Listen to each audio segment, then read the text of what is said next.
Dad in the Rock presents the Ted Lasso After Show Saturday edition. This is Sean.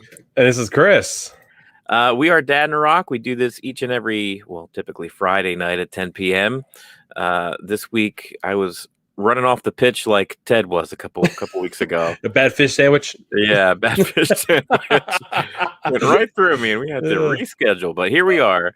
We are Dad in the Rock. We are here every Friday night at 10 p.m. Eastern, Twitch, Twitter, and YouTube, and Facebook to discuss Ted Lasso.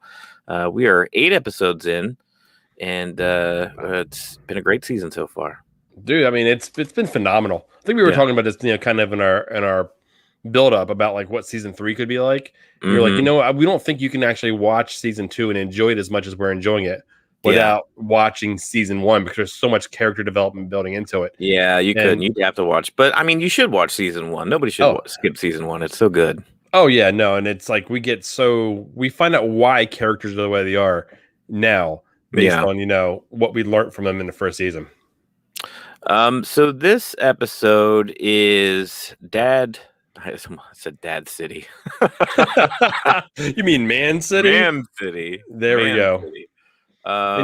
It's kind of a dual title. Like Man City is, of course, Manchester City, right? The team that they play. Yeah. It's a team that they played at the end of last season that Jamie was on, right? Yeah. It was basically Jamie was the one that relegated him. Right. Yeah. With Man City. So we've seen that team now twice in 2 significant games. Mm-hmm. And I mean, now they have lost both games. One of them has got completely routed in the one that we've seen, this week. Yeah. I mean, it was quick too. I mean, it was real quick. And they're participating in the semifinals of this like mid-season tournament kind of deal. Yeah, that's what I was thinking. But the other part of the title too is like Man City, just like of manly emotions and man dealing with their manliness, sons and fathers, and dealing with children, and all kinds of stuff like that too. So we'll get into it. I think we'll start out with the ongoing saga of Sam and Rebecca. Yeah, this was a tearjerker. I'll agree with that. Oh, for sure. Yeah, this one had a lot going on, man. It was deep, a lot of drama. Once again, man, geez. I mean, if this was a drinking game, we'll be drunk already. But yeah, let's jump into what you said. Sam and Rebecca, as you wanted to start with? Yeah, Sam. So, yeah, I guess. The Sam and Rebecca thing, I'm just not a huge fan of this whole banter storyline with them. And they went ahead and they had the scene that we thought would happen between Ted and Rebecca, about when we thought this was perhaps Ted on the other end of banter. Yeah. Where they meet up at a bar and they have an awkward moment, and Sam insists that they still have dinner, and Sam is shooting a shot, whatever. And, Rebecca's kind of lonely or whatever, and she likes Sam as far as just being a gentleman and stuff. But I don't know if we need to go to the scene by scene replay here, but basically they finally agree. Well, Sam, he's been waiting on a text back on banter for days now. Oh, they love the 3 dots. It's like 3 dots. Yeah, so him and his teammates, right, they get excited every time Rebecca starts to reply on banter. And finally she agrees to meet him at this restaurant in town. And his teammates all cheer once he's gotten the date. And he decides he needs a haircut from Isaac. I guess this is a long-running thing on the team. Oh, that is awesome, too. When they started doing that, I was like, because he was looking at him, and it was like, are you serious? Yeah. You sure, bruv? yeah, you sure? Then all of a sudden, they went into the full-fledged, like, it was like a religious event. It was. And the one guy, was it from Norway? Oh, the Norwegian guy. Yeah. He had no clue. He was like, what's going on? He kept on hearing James say, shut up. Yeah, they kept shutting him up. He kept asking questions. He's like dancing around with the clippers and kind of, that was fun. That was one of the fun. We know a little bit more about Isaac now. If he ever, when he retires from being a footballer, he can be a barber. Pretty successful. Yeah. Nothing can good come from the Rebecca and Sam storyline. I know. Yeah. We were fearing that. I've got a bad feeling this may be the way Sam winds up leaving the team. But I think we've talked about that in the past. Yeah. Well, so, Sam, he gets his fresh new haircut from Isaac. Yeah. And he's ready to go. He's in a nice sharp suit. He gets there to the restaurant, and Rebecca gets there too, and they have the kind of meet cute where they both see each other, and it's awkward. Like, oh hey. Well, she even texts Keely. Sam's here. This is awkward.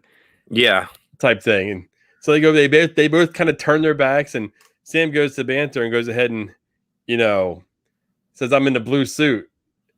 And then she's like, "Oh no. Nope, right. nope." Well, Rebecca's initial feeling on this is the correct one. Like, this cannot happen. I'm your boss. How much older am I than you? She just needed to get out of there, just apologize and get out of there right that moment. But Sam kind of pleaded, like, and he smooth talked. He was like, "Let's just have dinner." Dude's got game. He did. I mean, they were already there. They were already dressed up. They were hungry. They were hungry. And you can see it. I mean, the more that they were there, the more they were eating, the more you can tell she was having a good time. He was having a good time. And, when they walked back, to the house and, they had a little montage. I don't think so. I think when they first split up, that was kind of it. And maybe Sam asked to come in, and Rebecca was pretty adamant at that point that it just wasn't going to work. But then later in the episode, towards the very end of the episode, they've already had their, spoiler alert, their loss at Man City. Everybody's kind of upset. Sam had a post-interview where he was talking to the reporter about just, shooting your shot, basically. Leaving your heart out there. Yeah. Right. Which Rebecca heard on the interview on the television as she was home at night. She texts him. She was going to banter him, but then she was like, well, I might as well just text him. Yeah, well, I know you are now. Yeah, exactly. Yeah. She was like, I heard your interview, and they had this cute little thing where it's like, where's your address? Or no, it's like, are you around? And he responds immediately back with an address. And then she starts just kind of going around. She didn't even pick up shoes. I don't know if anyone noticed that. She was running out the front door with no shoes.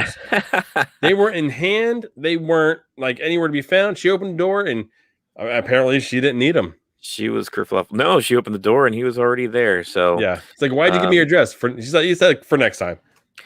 I'll give it up to Sam. Sam had some real game in this episode. He was real smooth. He was really, but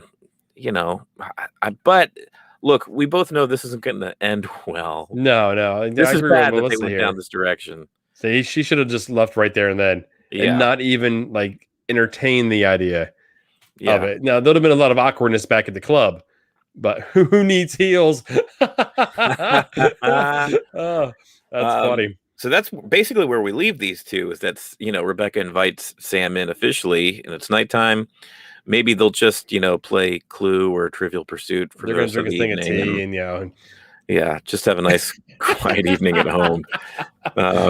But I'm looking forward to seeing Keely finding out that Rebecca. That's going to be fun. Yeah, that's going to be the fun part. But there's also a part of me waiting for it to go downhill. Yeah, I mean, I want to know. Yeah, they've got to. This got to blow up in their face somehow. If it's the tabloids getting a hold of it, or I don't know where else it would go, but tabloids are probably the most likely. Well, the thing is, this particular situation, I don't care. Look, they've got chemistry. They obviously clearly like each other. Yeah. But like, no matter if they're I don't care if they're like soulmates and are going to be together. They can't be working with one another in this position. It's just not kosher. We already run into deals, with workplace stuff and because she naturally just being in the position she is, she has this power and this role, and we deal with the reverse all the time with men being in positions of power and women kind of being, kind of victim of that kind of situation. And it's just, if you could just avoid it at all costs, please avoid it at all costs. She should have left right there and then. Like Liz has already said here. But I mean, she doesn't, and you can tell she is almost enjoying how dangerous it is. She knows what she's doing. Yeah. I mean, she's clearly aware of all those taboos and things that they shouldn't be doing, but sometimes that makes it better, I guess. Even more exciting. Yeah. Like you said, I didn't even think of, the whole direction with Keely. Right. I'm sure that's going to be at least some scene where Keely susses it out. Well, I remember there was a conversation between Rebecca and Keely in the first season where Keely talked to her about dating footballers, and Rebecca kind of scoffed at her like, oh, remember, because Keely was like, oh, you've never dated a footballer? And she kind of passed it off like, it was so beneath her. But now, well, here we are. Well, Maynard actually put up a good point here. So why are so many people into Ted and Rebecca when he's also an employee? True. So it's kind of the same dynamic. Not quite as bad as a young 23-year-old, footballer. Right. Ted's got some more years under his belt, but I mean, it's the same thing. And yeah, he's mature for his age, but he's a 23-year-old. 21, I think he said. Is he 21? Yeah, it was like ridiculous. But yeah, for officially, you and I are not on the Rebecca Ted. I'm not on any. I didn't want. I mean, I wasn't feeling any of it. I didn't want. We didn't see Sam coming. That was a reveal. That was a whoa. Right. We expected some, Ted. But I mean, I'm glad we didn't get Ted. But I'm also kind of like, man, I like Sam's character way too much for him to kind of be being written off. I feel like they're writing off his character in this manner. I'm on the Rebecca Nate train. That's the ship that I'm on. The Nate train. I'm rooting for Nate and Rebecca. Get on the train, toot, toot, and ride it. That's terrible. Just move right past that. Yeah. So that's it. That's kind of it for Rebecca and Sam's. It was a fun little update. I mean, a lot happened. They finally know who each other are. That's kind of what we've been waiting for this whole time. And it's not going anywhere anytime soon, though. That's the thing. This is going to be something that's going to play out the rest of the season. Yeah, it has to. It kind of has to. Like I said, it will be fun to maybe see Keely's reaction. She's going to find out, but I'm curious how they ultimately resolve this thing because I don't want Sam to have to be booted out of the team. Yeah. But anyway, so we'll move on to a couple of different characters here. Ted Lasso, who's the star of the show, Jason Sudeikis. Yeah. Ted and Sharon. Dude, it started rough for Sharon. It started really rough for Sharon. She's out there on her bike, where we find out that's her happy place, and she's talking to somebody, and someone's calling her out for putting too many walls up. Yeah, like it's one of those. We find out she's more like Ted than we ever really realized. Yeah, I was scared for a second. I thought maybe they killed her off. Yeah, when they hit her, I was like, whoa, hold on. You just hit her with a car? Holy Luckily, crap. Full recovery, just had a concussion. She was in the hospital. But during that scene where I was like, wow, this show really took a hard left turn on me. Left turn, yeah. Yeah. But that's not what happened. Apparently she was concussed and she ended up like calling Ted like 20 times or something and leaving kind of rude messages. She was kind of leaving it on the table. And kind of telling Ted what she actually thought of him, which is not great. She doesn't think highly of Ted. She doesn't either. She's. I thought it was funny when he shows up and he starts dancing in the hospital. She's like, "Oh, damn."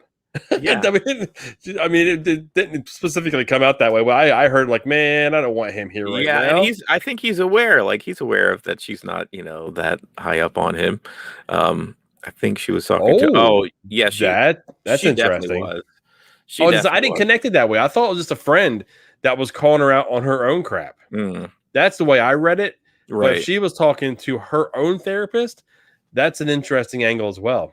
Because I think there's some sort of patient confidentiality thing where I don't think she'd be able to talk to her friends about interactions she has with patients, but if she's talking to another doctor, I think you can get away with that kind of. I don't know how that. I'm not going to pretend to know how that works. Yeah, but I took the first watch. I did take that as her actually talking to a therapist too.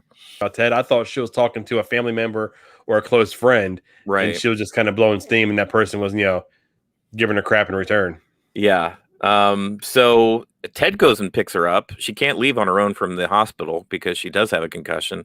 The hospital rules. Hospital rules. So Ted's in a position where he's going to give her a ride home, and she's annoyed by him. She kind of doesn't want him in the house, but she does offer him tea, which he declines. Oh, I love the callback to the no tea. Oh yeah, I love that. Like, oh no, I don't want to drink that. It's nasty. So he guzzles a whole glass of water. He just kills that water. It was because it was awkward because it was like he could feel like he wasn't really welcome and she didn't really want him to stay, but she did offer water. So it's like, what do you do? Just take one sip. Yeah. So he drank the whole thing. Good call on therapist. I thought she was talking to her girlfriend. Yeah, I think that's where Chris fell too. You thought she was talking to a friend or family member. But he leaves, and I mean, later in the episode, Ted takes the team. They all travel to Man City for this match, which they lose horribly. Oh man, they get stomped. But I like how Ted consistently is checking in. He's like every 20 minutes. He calls her once and said, "I'm going to change my voice," and he keeps going. You can see he's wearing her down. Yeah, you can see the walls and Sharon starting to crumble. Right. Which some of the things you did, yeah. Some of the things which I think she found annoying, as he does more and more, and it's coming from a place of compassion and care for her. I think she finds it harder and harder to find it annoying, and she finds it kind of endearing. It's wearing her down a little bit, which I thought was. Ted's got a way of chipping away. Yeah, exactly. Ted's got a way of chipping away. He did the same thing to Rebecca last year. Yeah. Well, yeah, biscuits with boss. Sure, yeah. So they have this tough loss at Man City, and there's this tough scene with Jamie and his father that we'll get into a little bit later. But I think this really triggers Ted. Anything to have to do with fathers and sons, family members, having to deal with estranged relationships, it triggers Ted because Ted's going through those same things in his life, and he does the walk off out of their changing room. I think it was a combination of two things. I think it was what happened between Jamie and his dad, and then Roy's response. Yeah, that's a good call. Because it was right after Roy's response is when Ted walks off and makes a phone call. I mean, right. Let's go ahead and take a look at that here before we get too far into it. My father killed himself when I was 16. That happened to me and to my mom. I'm so sorry, Ted. And look, I don't know if that's where maybe some of my issues stem from. No, it definitely is. Right. No, that makes sense. Do you want to talk about it now? No. No, not right now. I need to get back inside of the team. I just wanted you to know. Ooh, big reveal. That when that phone call took place, it took me off guard. Yeah. I wasn't ready for that phone call. I mean, we really find out why Ted is the way he is. Right. Because everything that's happening is all revolving, I believe now, in hindsight, knowing that scene, everything that's happening with his son, he's feeling like he is failing him, like his father did to him. He's not there for him when he needs to be there. Yeah, I mean, completely different circumstances, but yeah, I think that thought is there. There's two things that I thought of right as he reveals that. The first thing I thought was when he was talking about his dad during that darts match against Rupert at the bar. And he said, from age 12 to 16 or whatnot, and, I shot darts with my dad every single day. Oh, all the way up to 16. Yeah. And I was like, 16. Oh, that's when his dad, that's when his dad passed. And then the other thing is exactly what you said, where it's like just being the absent father, and two different examples of a father not being there. And now he's kind of in the same position with his son. Unfortunately, he's kind of forced to be in that position. Yeah. So, that's got to be driving him extra nuts to be like just not there for his own son. Well, it's like he's not there for his son, but he's the father figure for all these other men on the team. Right. So he feels like, he's playing this role for them, but he can't do it for his own son. Yeah. Who else thinks she hits the bottle? Oh, for Sharon. There was that scene. We forgot to mention that. But when he stops by her apartment, there's a bunch of empty booze bottles just on the counter. And I don't, it's whatever. She's by herself. But I think that's probably what they're hinting towards, that, that I almost said Coach Sharon.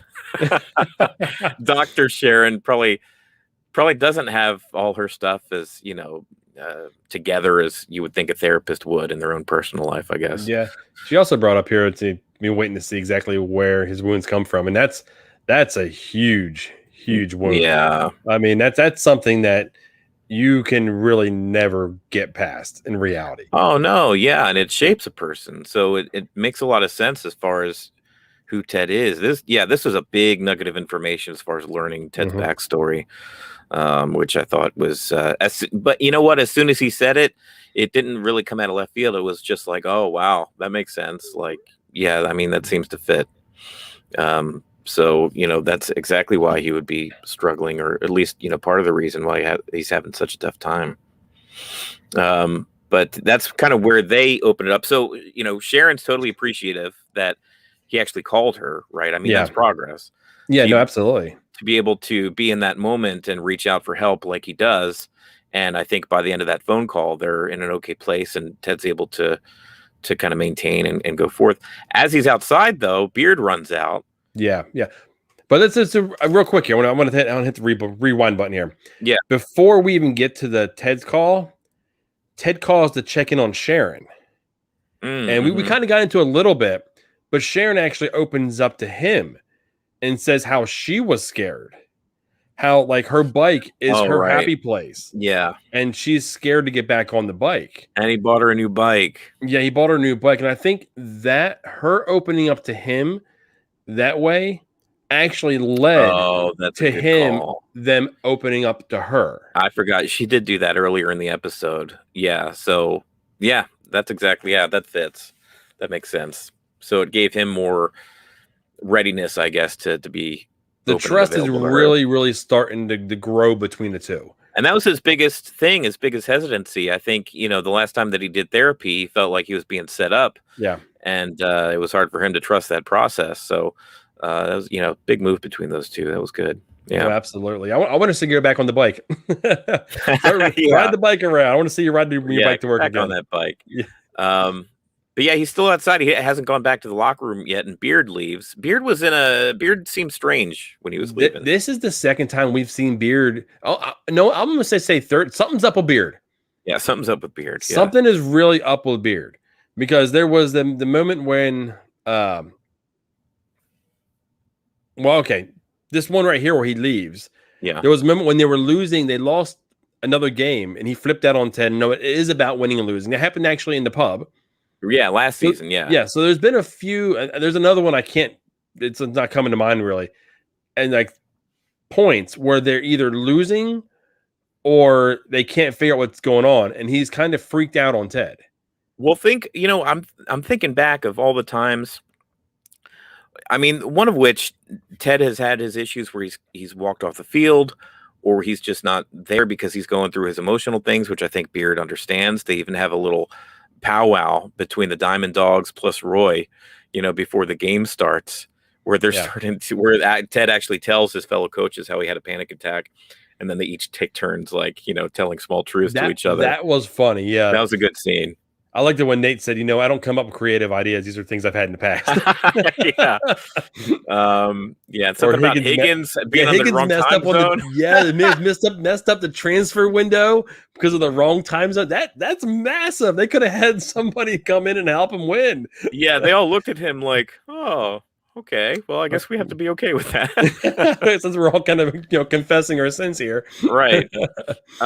But what I was going to say about Beard, you think of all those times where Beard has had to step in and be the coach, but just think of the fact that we're at this point in time in the Man City game that Ted still doesn't know when something is offsides, and he's still having to have the rules explained to him, and he's in his second season of being the head coach of this team. Yeah, like I would assume there's probably some frustration there because Beard, knows this. It's almost as though Ted is lacking in certain portions of being the head coach of this team, and Beard's having to be the one to step in and fill those holes. So I don't know, you could imagine how stressed out that could be.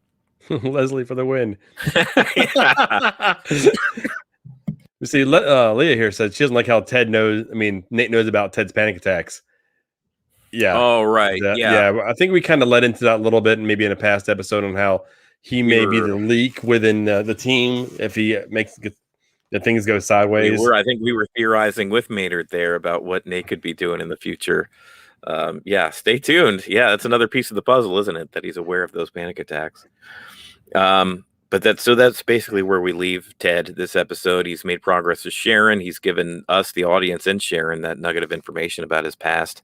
And something's up between him and Beard, I think specifically. I think Beard was probably shaken up by what happened with Jamie and his dad, but he was also just kind of not in a great... There's some kind of weird energy between he and Ted. Yeah, there's something's amiss, and there may be something from the past that they're not telling us. Yeah, maybe they've been friends all the way back, or maybe they bonded over a similar situation. Yeah. So now, I don't know. It all seems to show its head, when things aren't going right with the team. Right. When things are going all right with the team, if they're tying or if they're getting their wins, but as soon as something goes sideways, that's when Coach Beard kind of goes sideways with them. Yeah. So I think the whole next episode is predominantly leaning on Beard. I saw that too. Apple TV Plus does that. It's like you go to play the episode and they already have a thumbnail for the following episode, which you can't watch yet. Yeah. Plus, it kind of sometimes it spoils a little bit of the episode that we're watching. Yeah. So let's kind of move on to Jamie. Jamie actually had a decent amount of this episode. Dude, he's kind of been in the background this whole time, but I really enjoy Jamie now. Mm-hmm. As much as I could not stand him in season 1, just because he was just a pompous ass, for no better way of putting it. Right. I love the growth that they've given him here. Basically humbling him. Yeah. And then building his kid. Basically, they did the military thing to him. They broke him all the way down, and now they're rebuilding him in the way that that would work for the team, or basically building him up as a man. Yeah, well, so they broke him down so much so and made him such a team player that he lost some of the spark that made him special as far as an athlete. Yeah, he's like, you need to be a prick. Yeah, so Roy had to bring him back a little bit. He had to rebound that. Yeah, so we already knew that Jamie and Jamie's dad's relationship is just not healthy, very toxic. Yeah. They're focusing on his humanness. Yeah. Jamie's finally tolerable. Oh, I missed that. And they're focusing on his humanness. Yeah, which, it's funny to be kind of a caricature and like a cartoon, just like the smug guy that he was in the first one that played, especially playing off Keeley and that kind of thing, and Roy being upset with him. But that's the great thing about this show and long form storytelling is that you can flesh those kind of stereotypes and archetypes out into like real people. And that's what makes it interesting. You can show things going sideways when we now know why he took the TV show gig to basically get at his dad. Right. Yeah. I mean, there was a real reason behind that for him. I mean, he probably could have stayed on the team and played well and still been with the team. But he's like, how can I piss off my dad the most? Let's do this. It's appropriate that Jamie's dad comes back for Man City because that's where we saw the scene with him last season. Yeah, because he was mad that he passed the ball for that goal. Mm-hmm. Yeah, and it was Jamie's because of Jamie that Man City won because he did the right thing and took Ted's advice and actually was one of 11 out there. He gets chided at and yelled at and braided at by his own father back in the room, and Ted kind of stumbles upon that and then keeps walking. But then gives him the army man after, a special envelope to just remind him, he did good or whatever. Ted was proud of him. But yeah, so we knew from the get-go that Jamie's dad is just not. Well, I mean, when Jamie's dad called when they were in the locker room in the beginning, because Sam got a call from his dad.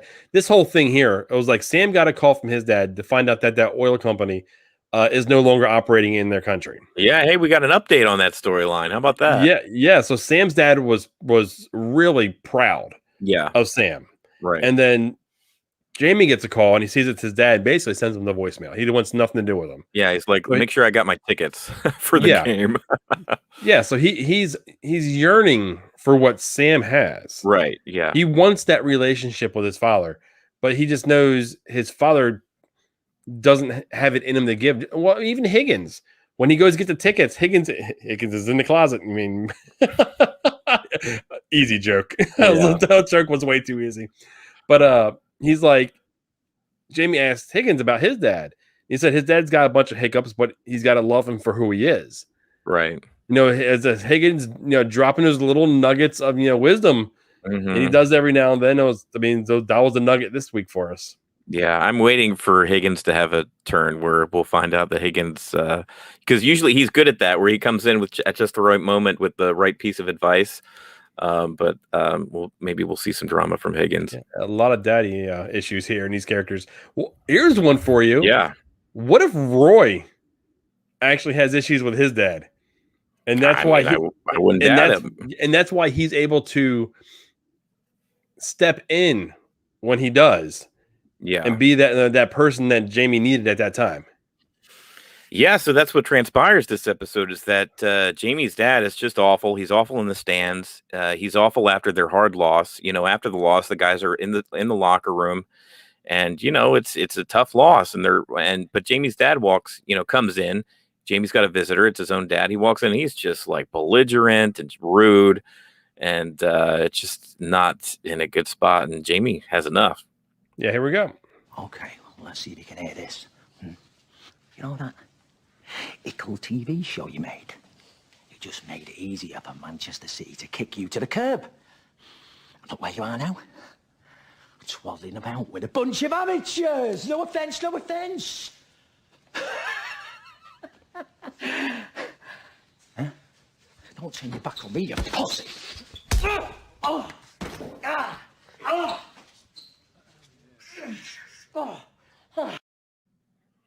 Well, they added some Indiana Jones sound effects to that punch. Oh yeah. Oh yeah. He There's hit a him thud there. He hit him hard. That was nice. Yeah. That was a nice hit there.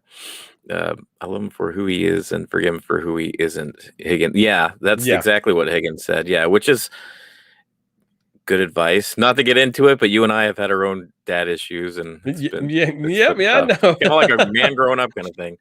Who knew that Roy could be such an awesome dad figure? I know. Roy is awesome. He's grown. I mean, we've got. You know what? We have plans for Roy. Is Roy even real? I hear that Roy is a CG character. He's not even real. He's an android. He's Jamie's saving grace. I was surprised about Roy, but really, he's coming into such a great role. Yeah, Roy's winning on all fronts, man. Because right after that scene, I guess let's talk a little bit about Roy. So that's kind of Jamie's experience, and Jamie, right after this moment, Jamie had a breakdown. Like he's standing there and he's shook, and all the players are kind of watching him and not knowing what to do. Everyone, Beard, Ted, Nate. I mean, everyone's kind of like just uncomfortable, and so uncomfortable. Like Beard is the one that like drags Jamie's father out. Ted doesn't know what to do. Yeah. No offense. And but Roy, he's the one to like embrace Jamie. He gives Jamie what he needs in that moment, which is just a hug. I'm right there with you. I can't wait to see Roy and Jamie's interactions from here on out. I mean, they've been such, like mortal enemies almost the whole way through. Right. And just seeing that moment is awesome. He can't be an android. It's an Apple show.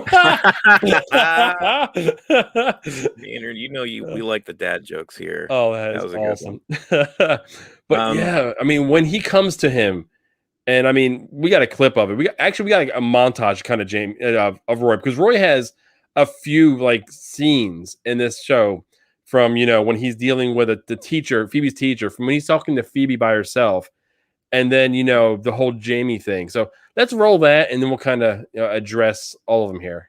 Yeah. Do you have any idea where she might be getting this from?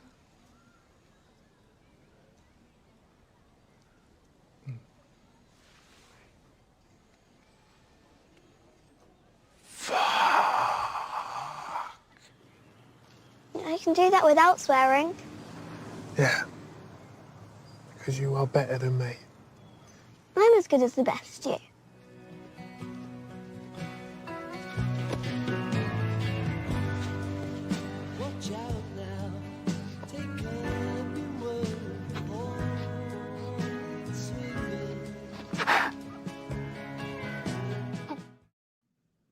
There we go. Roy for the win, man. Dude, if that doesn't hit you in the feels, nothing will. I know. He did good. Nothing will get. Oh, hey. Oh.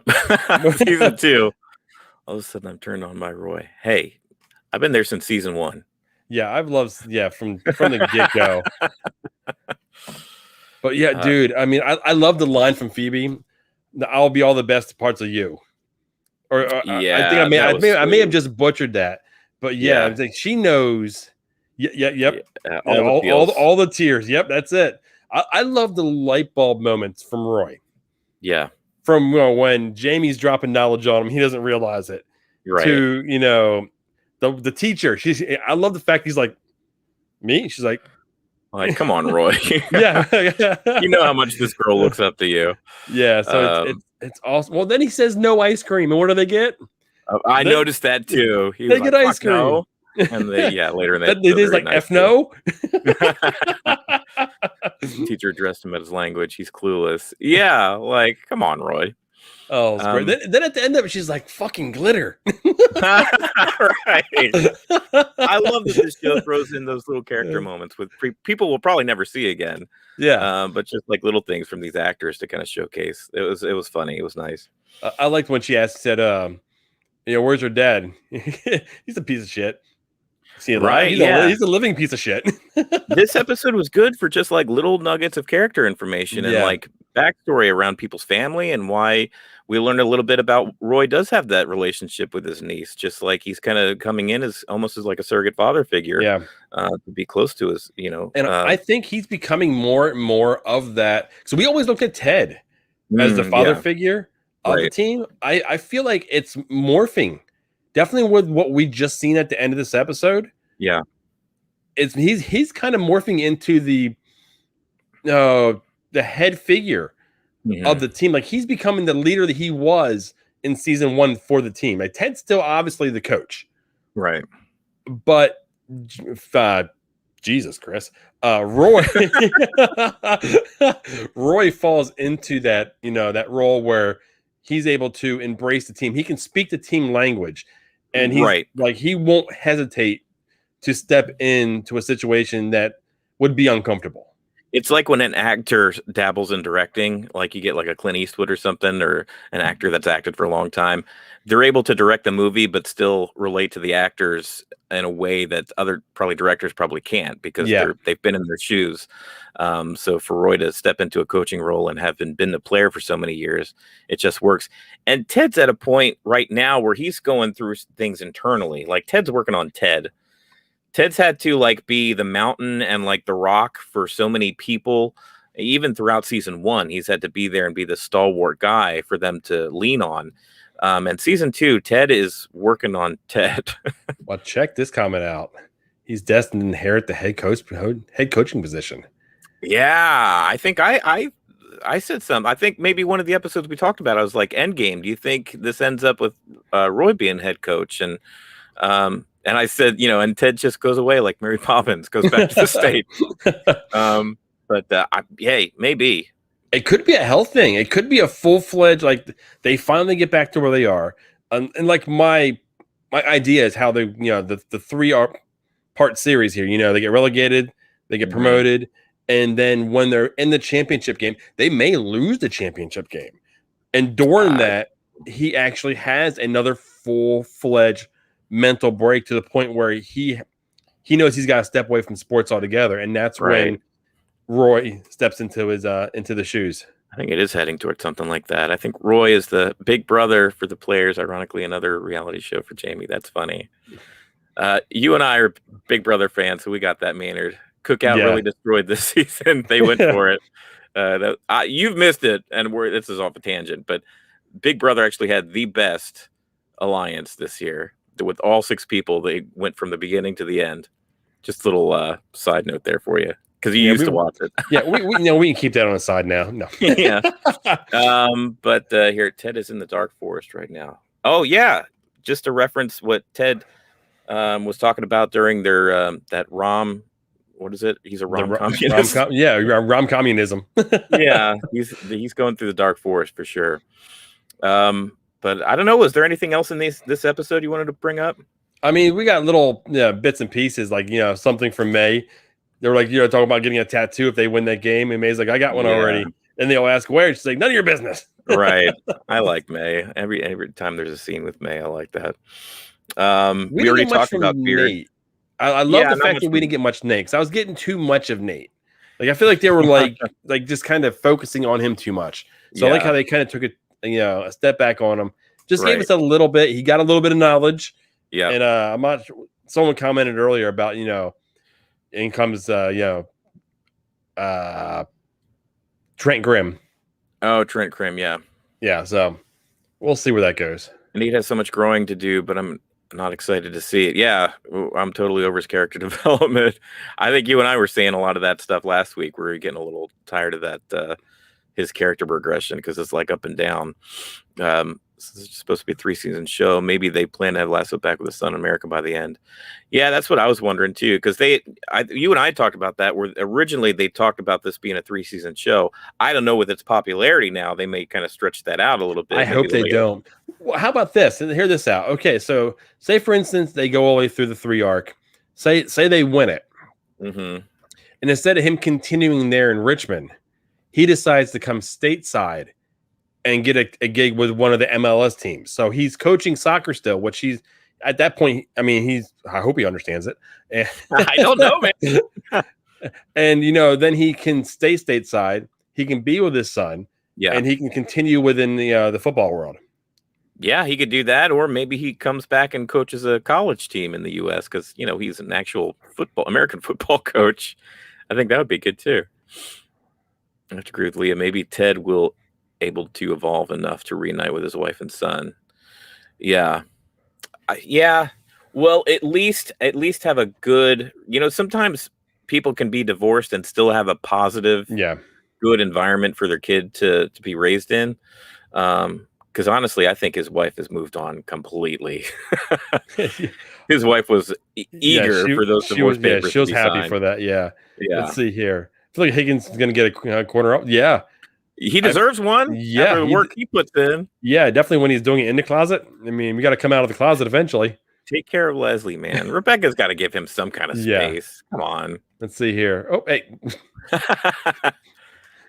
I got to push back. No, we can't be coaching the U.S. men's national team. No. Won't work out for them. Yeah, Ted's wife is out. Yeah.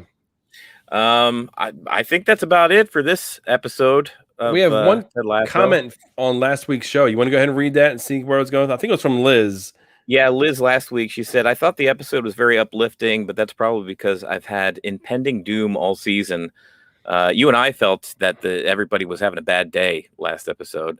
Yeah. Ted was going to hit a wall and waiting for that while seeing him acting like a Ted caricature and miss some pretty big issues with staff and team was kind of torturous, which I agree that Ted's having to take time on himself, and because of that, he's almost been neglecting the rest of the team and staff a little bit. Yeah, which I think Beard part of Beard's issue. Yeah, he's not seeing the Nate thing happen right underneath his nose. Love Roy and Keeley, but seeing her stressed over too much togetherness rang true. My husband retired this year, so that hit home for Liz. They worked it out in a reasonable time frame without breaking up like functioning adults. So yeah, that was a good storyline too, where there was some friction there, but that's kind of the best thing about Roy and Keeley is that it's a grown-up relationship. It's nice. I think Beard's gonna go to Fight Club. Well, we can't talk about Fight Club. No, he can't. Next episode we're gonna get. I think it's gonna be a Beard-centric episode next one, so that'll be interesting. I love how they do that, though. I love how they give us, episodes just revolving around like one specific person. Like the majority of the episode is. Yeah. There's still other bits and pieces, but we know what the episode is. The purpose behind the episode is. Yeah. So before we leave, I just want to give a shout out to all of our commenters here on Facebook and YouTube. We've got Haveline Gal, we've got Maynard joining us again, Melissa, Leah. Let's see, just all you guys. You've been really. We've had a great conversation here tonight. We definitely appreciate that. That's every week we do that.